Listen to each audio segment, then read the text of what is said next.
parte chamando Israel e a outra parte chamado Judá. No reino de Israel houveram 19 reis e nenhum deles temeu a Deus, de maneira que eles foram levados para o cativeiro na Assíria no ano 722 a.C.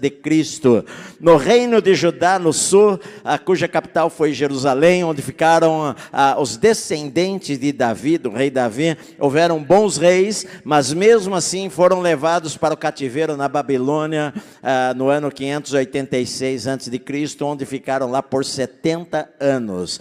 Você vê aqui nos reis aqui que Amazias, filho de Joás, no lado azul aí, ele é o rei de quem eu vou falar hoje. E ele viveu na mesma época de Jeoacás, ou Jeoás, que foi o rei do lado de lá de Judá, de Israel, onde houveram esta guerra aí entre os dois, e Amazias acabou sendo morto depois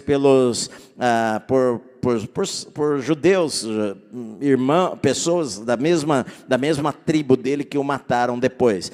Mas Jeoás venceu esta guerra contra Amazias que aconteceu aí. Se você for ver aqui também, tem uma data onde eles reinaram. Então Amazias está lá, que reinou de 798 a 769 a.C. Só que você vai ler no próximo rei, que é o filho dele, chamado Uzias, que em Reis é chamado de Azarias, mas é a mesma pessoa, o rei Uzias, que é bem conhecido, filho de Amazias. Ele começou a reinar 785, ou seja, enquanto ainda Amazias era considerado o rei de Israel, porque 785, você lembra que está decrescendo, olha, 798 antes de Cristo até chegar a 769.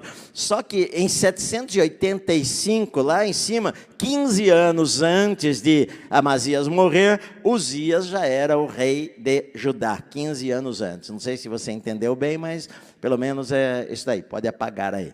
Quando eu era novo convertido, se falava uma coisa assim, que as pessoas, às vezes quando eram mais ou menos crentes, elas às vezes se chamava a atenção da gente lá, gente adolescente, jovens, se falava o seguinte, que você não pode ficar com um pé na igreja e um pé no mundo, né? Você não pode ficar com um pé na igreja e um pé no mundo. Você não pode viver dentro da igreja e ao mesmo tempo ter uma vida como se você não fosse crente lá fora, como se você não fosse cristão lá fora das paredes da igreja. Que não tem como, se você quer servir a Deus, você precisa tomar uma decisão na sua vida. Eu, na minha adolescência, eu ia para a igreja, mas eu tinha um pé na igreja e um pé no mundo. Eu não era convertido ainda. Eu ia para a igreja, eu gostava de ir na igreja, mas eu saía da igreja, eu ia lá para o baile. Eu saía da igreja no sábado à noite, ia lá hoje seria a balada, né? Então eu estava com o pé na igreja, eu ia para a igreja, eu cantava lá na igreja, mas eu saía dali e ia lá para a balada lá no mundo. Até que eu me converti de verdade, eu entreguei para Deus 100% da minha vida, porque Deus não aceita menos do que 100% da tua entrega para Ele. É o que Jesus falou, que nós temos que amar a Deus com todo o nosso coração, com toda a nossa alma, com todo o nosso entendimento, com todas as nossas forças, e não amar a Deus metade. Não tem como você amar a Deus pela metade, ser meio de Deus e meio servo do pecado do mundo. Então, é o que acontece com este rei aqui. Ele começa a reinar, ele tinha 25 anos de idade, ele reinou 29 anos, com 29 anos, ele morreu com 54 anos, fala o nome da sua mãe, e o que chama atenção é que fala que Amazias fez o que era reto aos olhos do Senhor, mas não com coração íntegro, ou não com todo o coração. O escritor de Crônicas, ele quer responder uma pergunta. Se você ler o último capítulo do livro de Crônicas, você vai ver que eles passaram pelo cativeiro durante 70 anos, e agora o rei Medo-Persa, o rei Dário, dá uma ordem para quem quiser voltar a Jerusalém, que eles podem voltar a Jerusalém. Eles ficaram 70 anos como escravos na Babilônia, e A pergunta que havia no coração é: por que que nós nos tornamos escravos? Será que Deus nos abandonou? Será que Deus não cumpriu as suas promessas para nós? E o escritor de Crônicas quer mostrar que, na verdade, Deus sempre foi fiel à sua palavra, que aquilo que Deus falou que Ele iria fazer, Ele fez. Porque às vezes a gente lê um texto no Novo Testamento, lá em Timóteo, e a gente entende o texto de maneira errada, que diz assim: ainda que a gente seja infiel, Deus permanece sendo fiel. Ainda que você seja infiel, Deus permanece sendo fiel. A gente pensa o seguinte: ainda que eu viver lá no pecado, Deus continua sendo fiel para me abençoar. E não é isto que está dizendo lá. O que está dizendo é que, ainda que eu seja infiel, Deus continua sendo fiel à sua palavra. Deus continua sendo fiel àquilo que Ele falou. Ele falou em Deuteronômio 28, que se as pessoas obedecessem a Ele, as bênçãos viriam sobre as suas vidas. Mas se Israel desobedecesse ao Senhor, as maldições viriam sobre as suas vidas.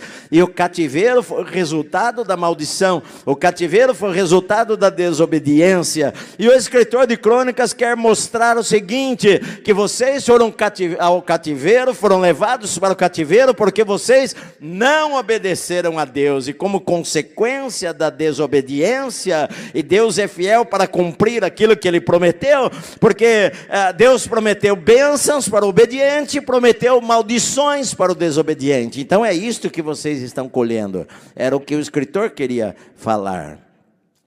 Quando a gente lê as histórias dos reis de Israel, a gente vê que a grande maioria dos reis de Israel e de Judá, tanto no norte como no sul, não obedeceram a Deus. Eles seguiram outros deuses. O maior pecado de Israel no Velho Testamento foi a idolatria. Eles adoraram outros deuses. Mas a Bíblia diz que este rei aqui, Amazias, ele fez o que era reto aos olhos do Senhor, mas não de todo o coração.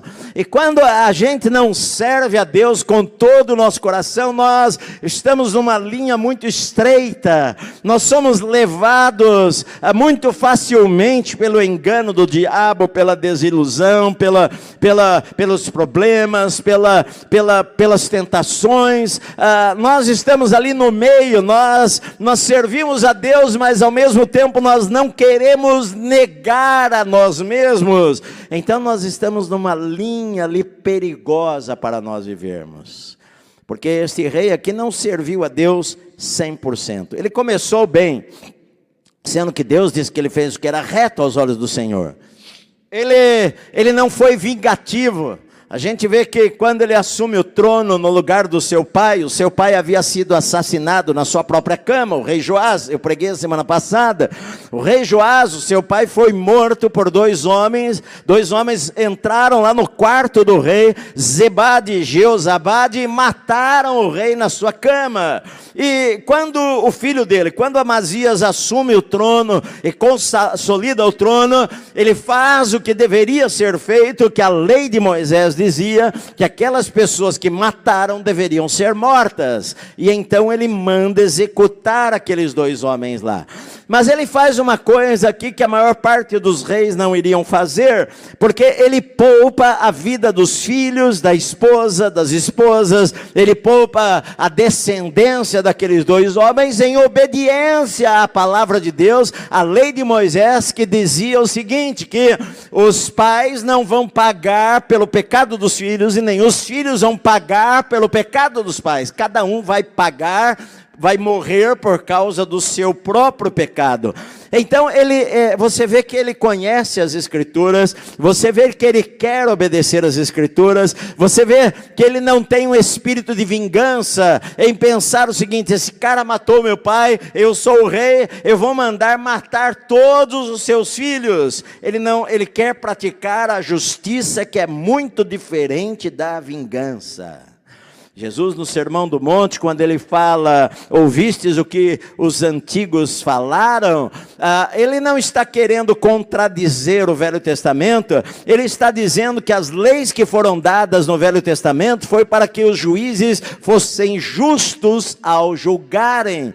Jesus, ele não cita as Escrituras diretamente nenhuma vez no Sermão do Monte. Ele não fala, ouvistes o que está escrito. Ele diz, ouvistes o que os antigos falaram. Ele diz assim, olha, os antigos falaram, amai os vossos amigos e odiai os vossos inimigos. E isto nunca Deus falou, Deus nunca disse isto no Velho Testamento.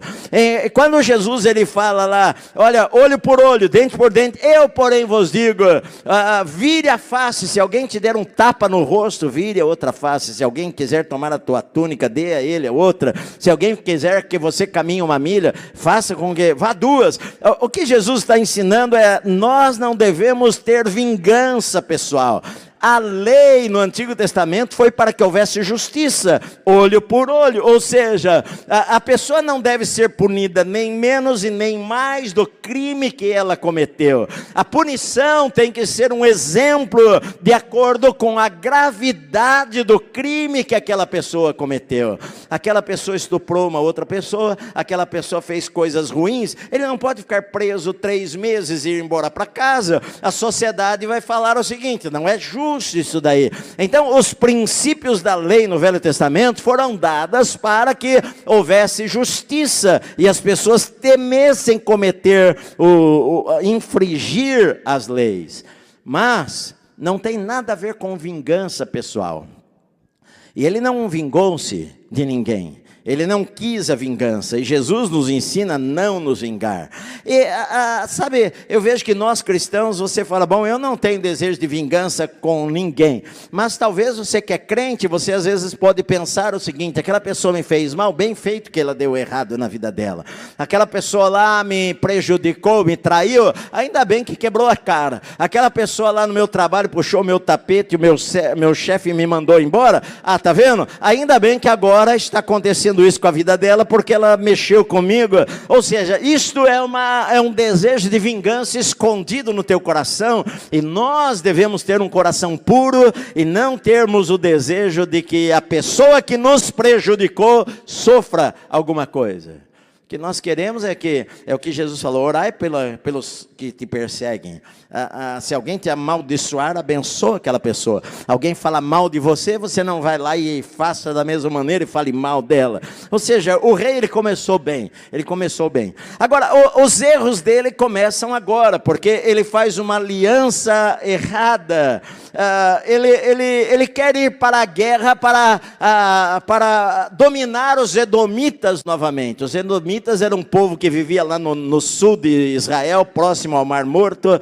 Eles eram os descendentes de Esaú. Eles moravam num monte chamado Monte Seir. Se você se lembra, eu preguei sobre Josafá algumas semanas atrás, que vieram contra Josafá uma multidão, eram moabitas e amonitas e do Monte Seir, e eles se mataram, porque Deus falou, nesta guerra vocês não vão ter que lutar. E o Senhor fez com que uns se voltassem contra os outros lá. Os do Monte Seir eram os edomitas. E o rei Amazias resolve, eu quero conquistar a terra de Edom novamente, que eles serviam a Israel no tempo do rei Davi.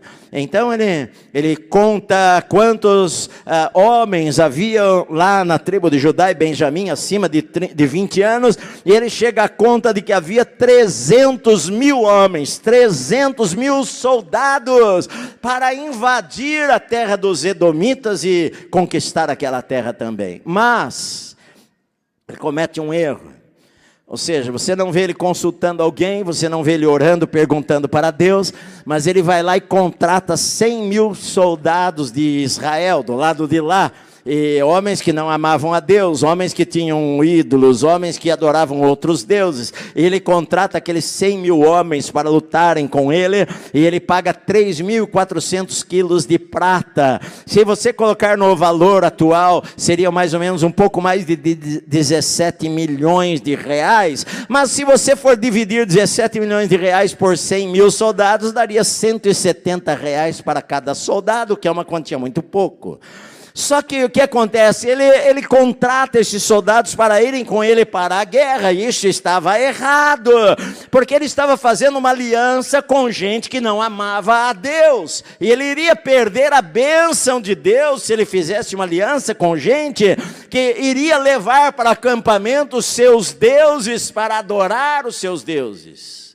Então Deus levanta um profeta que vai até ele, a Bíblia não dá o nome aqui, levanta um profeta que fala o seguinte para ele: olha, rei, você não deve ir para a guerra contra os edomitas com os soldados de Israel.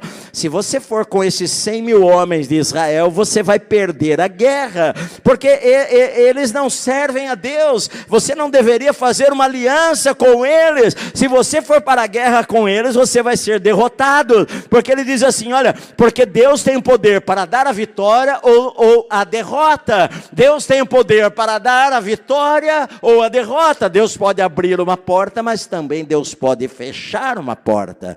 A Bíblia diz que Deus estabelece reis e Deus remove reis.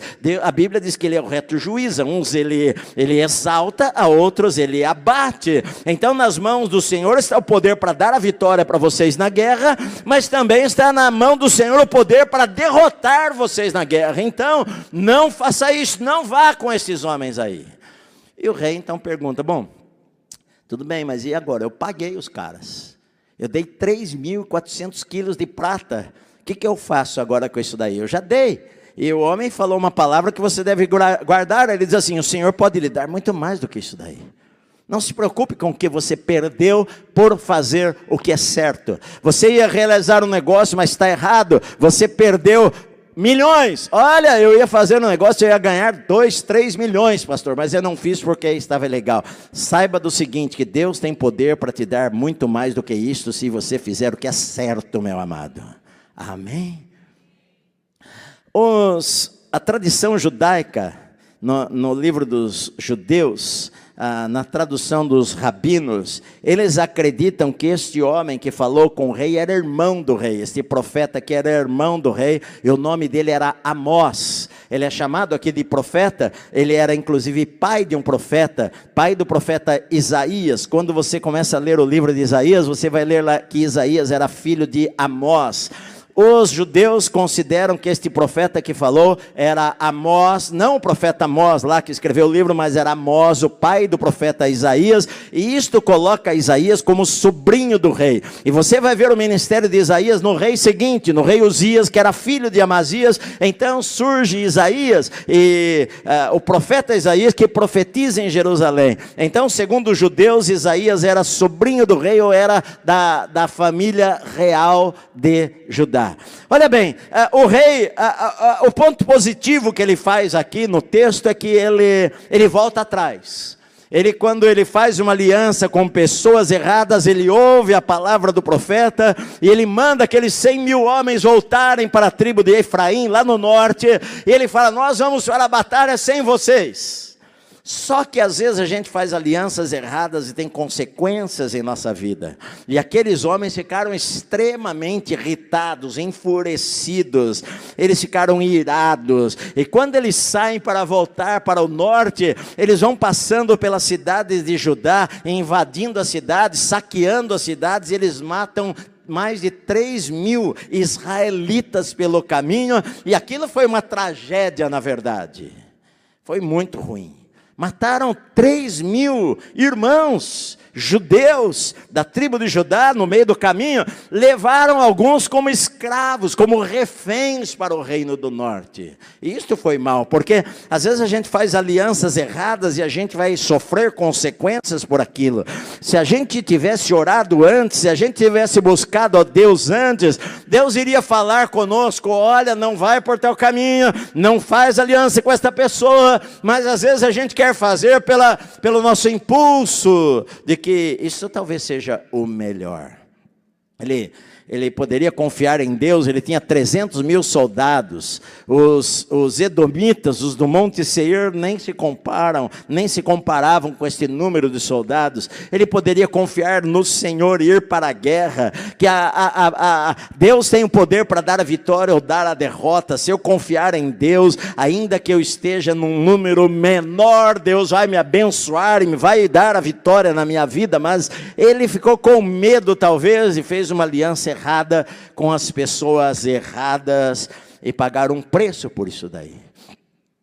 Ele vai para a guerra, eles matam 10 mil edomitas, e eles pegam outros 10 mil e eles aprisionam. Eles sobem no alto de uma montanha, de um penhasco, e eles jogam, olha, imagine só, eles jogam 10 mil homens de lá do alto do penhasco, e a Bíblia diz que aqueles homens caem, talvez no meio das pedras, se estraçalham, se arrebentam,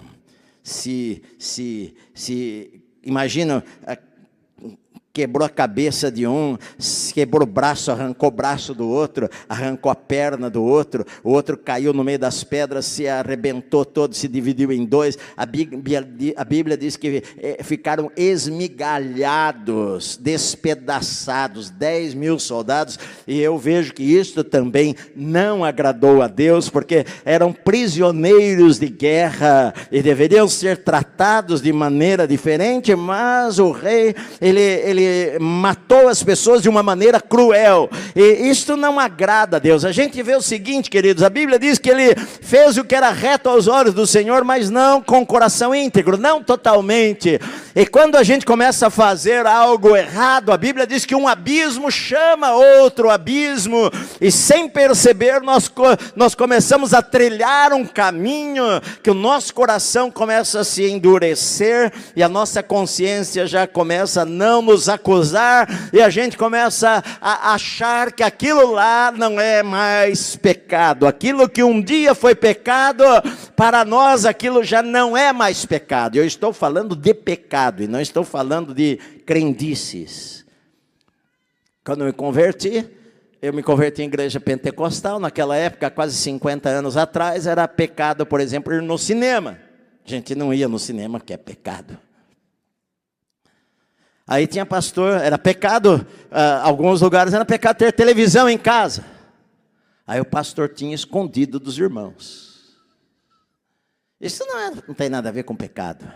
Pecado, se você assistir um filme pornográfico, aí é pecado. Mas você assistir uma história que não tem nada assim demais, que não tem nenhuma besteira, não tem pecado nenhum nisso daí. Mas as pessoas fizeram de pecado que não é pecado. É interessante, essa semana apareceu para mim um vídeo que a gente não sabe se ri ou chora. Alguma irmã filmando o seu pastor. Olha o pastor aqui no lado das bebidas alcoólicas. Estava lá o pastor olhando lá, pegou uma garrafa de cerveja assim na mão, e a irmã filmando. Olha o pastor aqui pegando uma garrafa de cerveja. Espalhou na internet. Eu pensei comigo, eu não vou tratar se é pecado ou não, cada um faz o que quiser. Mas eu já fui no mercado e acho que eu já comprei cerveja para pôr em alguma carne, algum negócio lá do missionário. Não fez, não? O quê? Você não vai confessar o teu pecado? Oi? Vinho. É. Lá foi o pastor lá, eu fui lá e peguei uma garrafa de vinho branco para colocar na comida. Imagina a irmã me filmando, ela fala, o pastor pegando. Querida, quem que está mais errado? Não, porque não está nada errado o cara ir lá e comprar o que seja. A Bíblia fala sobre embriagar-se, não diz que eu não posso comprar, sei lá o quê, que vai cozinhar, ou que seja o quê. Mas o problema é que as pessoas, elas acham que pecados são determinadas coisas, e elas fazem coisas piores do que aquela lá, em expor uma pessoa. Se a irmã achasse que o pastor estava errado, o que ela deveria fazer? Ir lá e conversar com o pastor, e falar, pastor, eu acho que você não deveria fazer isto, por causa disto e disto e disto. Então o pastor conversava com ela e se explicava explicava, e não colocar na internet e fazer com que as pessoas zombem de uma pessoa ou falem mal dela sem saber do que a Bíblia ensina. Então, sabe, o problema é quando a gente tem um coração dividido entre servir a Deus e servir a carne, as paixões da carne, as paixões do mundo, a concupiscência da carne, dos olhos, ou seja, as ambições humanas que às vezes nos roubam dos caminhos do Senhor. Então, pecado não é costumes e hábitos, do fato de eu ir assistir um filme no cinema com a esposa ou não. Mas olha bem, um abismo chama outro abismo. Este rei, ele está agora, ele está fazendo crueldade com os prisioneiros de guerra. E a Bíblia diz que ele faz algo pior, mais tolo ainda, porque ele vence os edomitas e ele pega os deuses, os ídolos dos edomitas, ele traz para Jerusalém e ele adora e ele queima incenso àqueles deuses lá. E eu não sei como que estava na cabeça dele. Será que ele ficou com raiva do profeta? Será que ele recebeu as notícias de que aqueles que foram embora mataram 3.000 judeus? E ele falou, eu fui ouvir a Deus e isso que aconteceu? Será que foi decepção com Deus? Eu fiquei pensando e lendo e relendo o texto da Bíblia. A Bíblia não fala. Eu fiquei imaginando o que será que fez com que este homem, que a Bíblia diz que ele fez o que era reto aos olhos do Senhor, mas agora ele traz deuses que perderam a guerra. Deus levanta um profeta que vai até ele e fala, olha, como é que você vai adorar os deuses que você venceu as pessoas?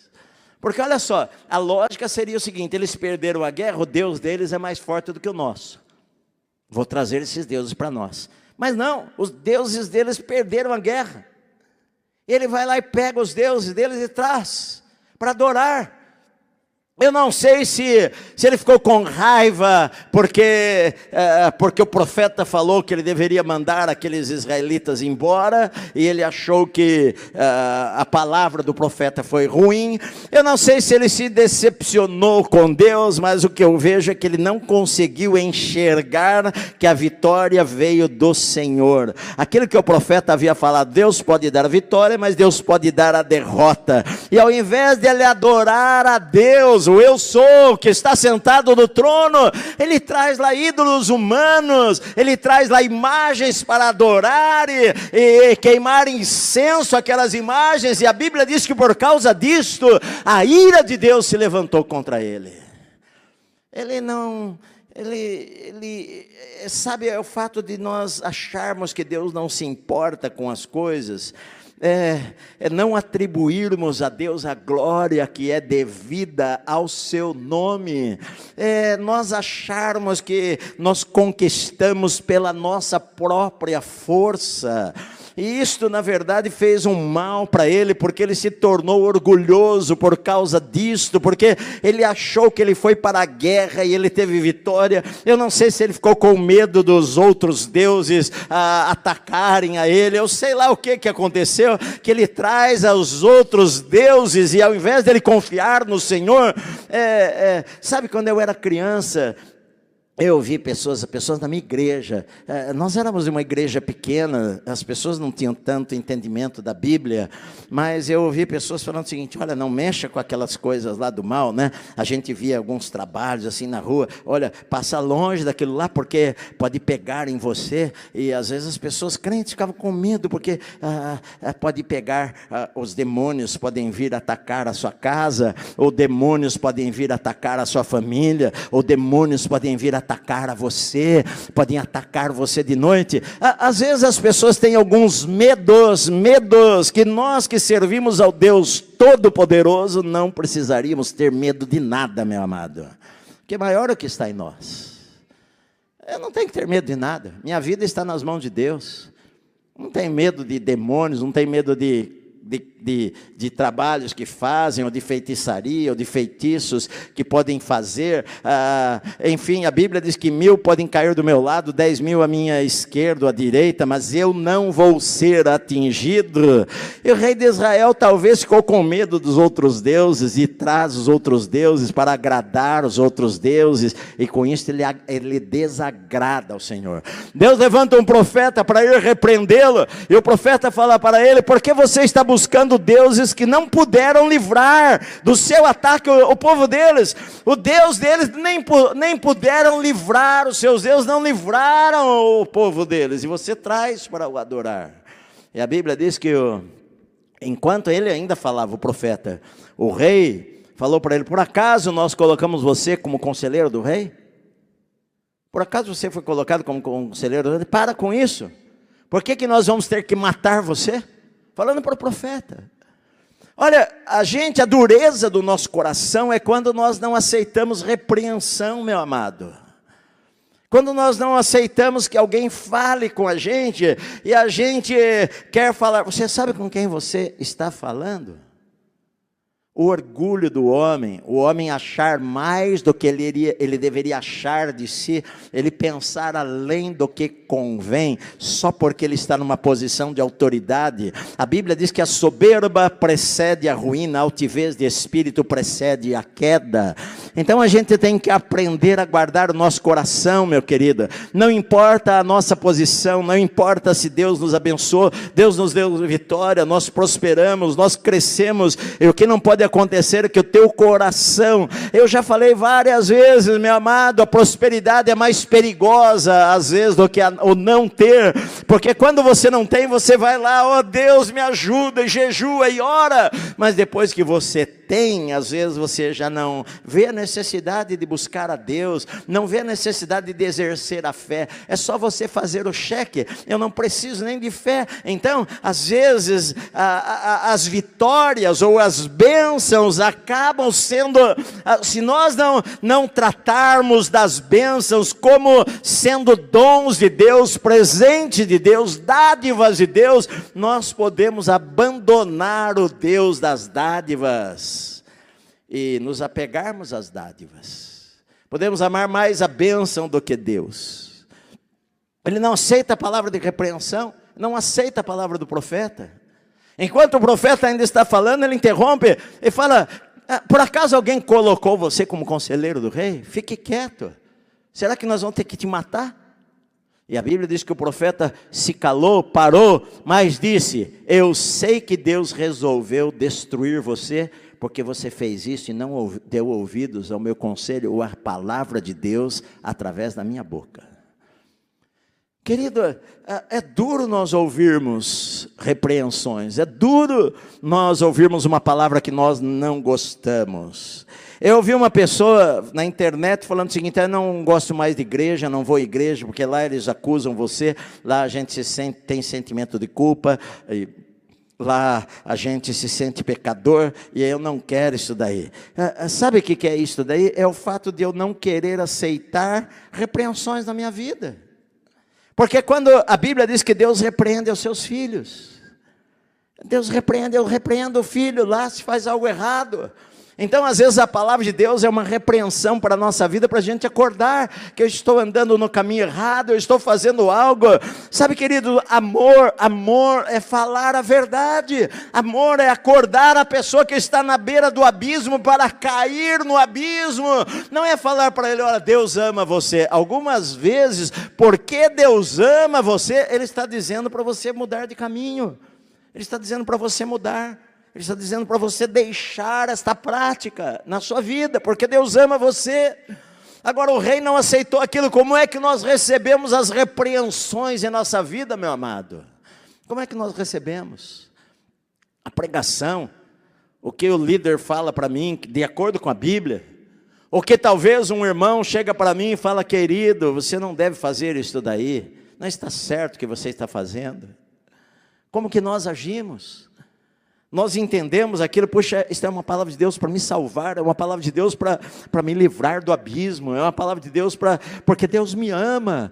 Eu não quero rejeitar esta palavra. O que acontece, querido, na maioria das vezes é que as pessoas se justificam, elas justificam o seu erro, elas tentam passar pano naquilo lá, elas tentam dar uma outra interpretação da Bíblia.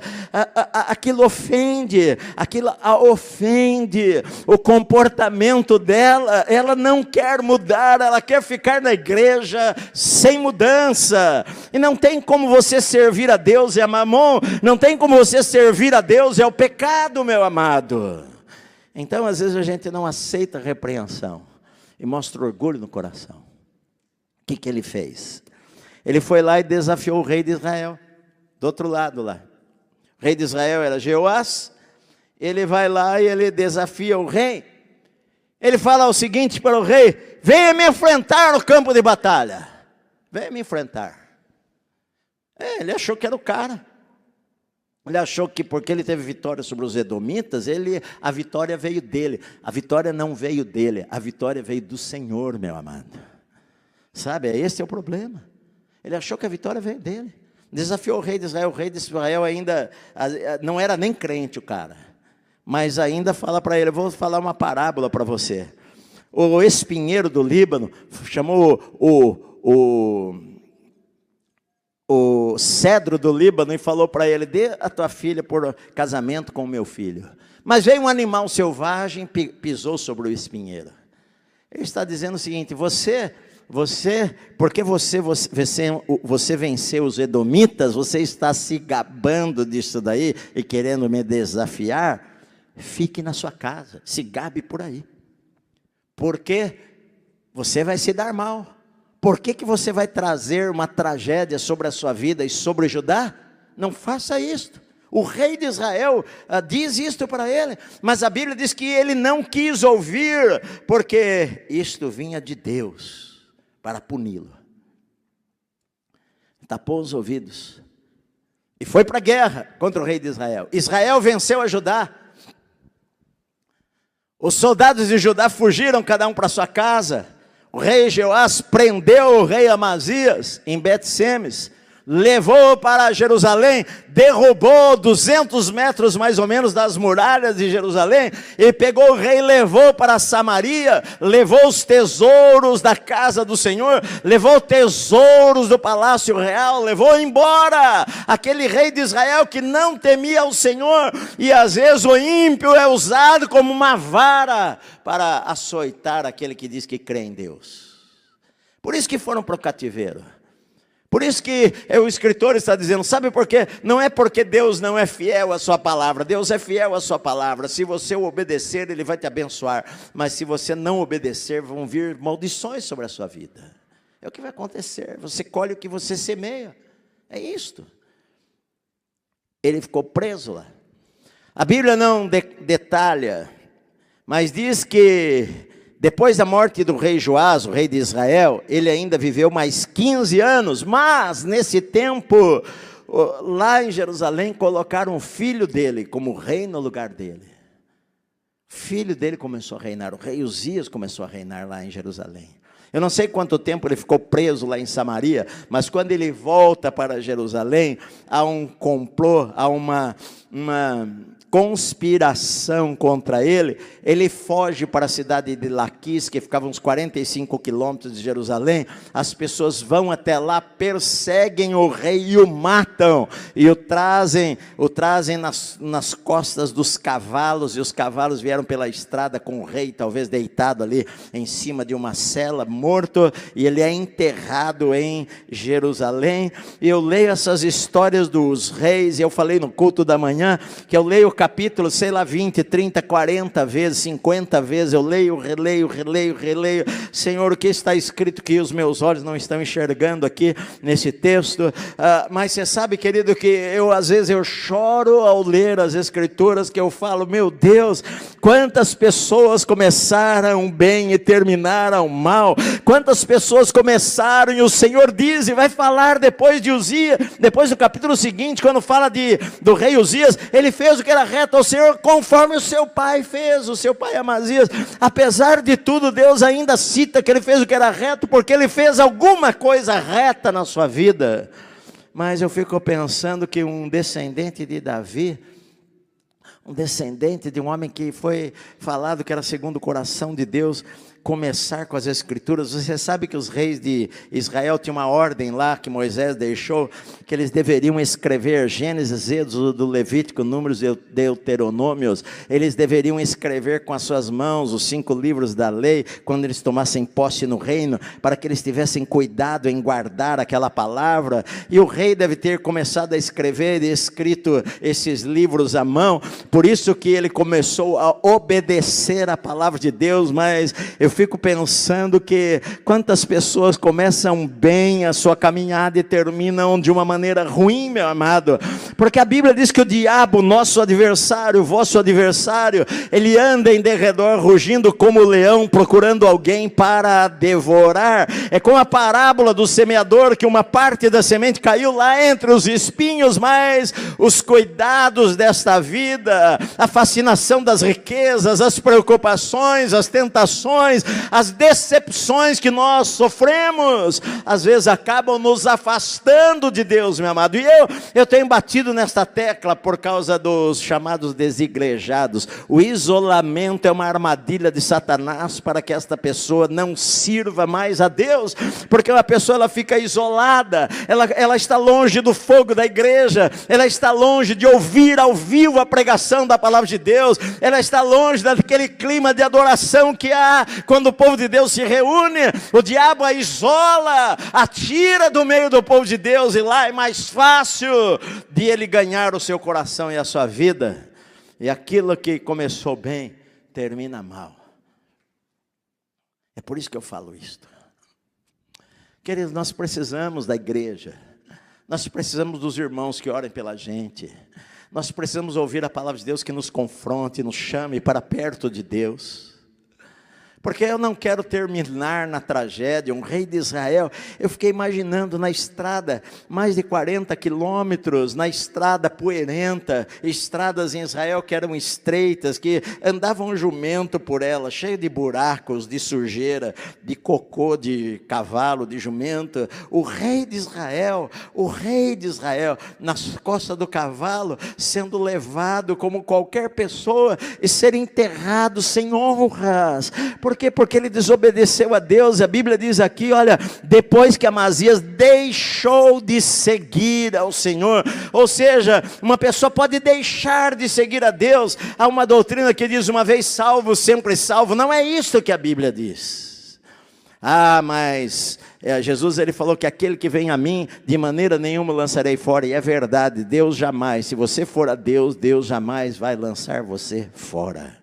O problema não é este, o problema é você não ir a Deus. O problema é você fugir de Deus. O problema é você deixar de seguir a Deus. E qualquer pessoa pode deixar de seguir a Deus. É aos poucos, passo a passo, devagar.